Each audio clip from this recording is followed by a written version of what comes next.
সে গলার মধ্যে কামড়াতে শুরু করে।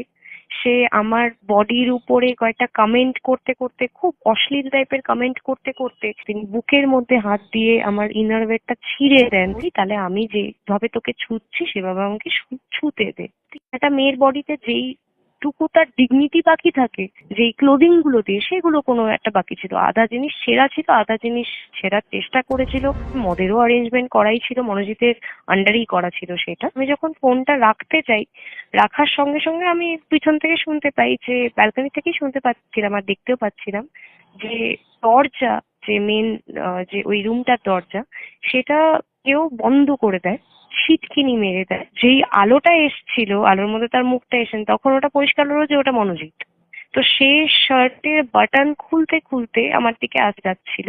ইট was very evident that he was very very drunk out of his mind. সেই মুহূর্তে তিনি আমার বাবার নামটা আমাকে বলেন। যে আমাকে এটাও বলা হয় যে তোর বোন কোন স্কুলে পড়ছে, আমাকে এটাও বলা হয় যে আমার বোনকে সে স্কুলের থেকে তুলে নিয়ে যাবে, সে 2 মিনিট লাগবে না আমার বাবা মার আতাপাতা মিটিয়ে দিতে, আমাকে 2 মিনিট লাগবে না তার অনাথ করে দিতে।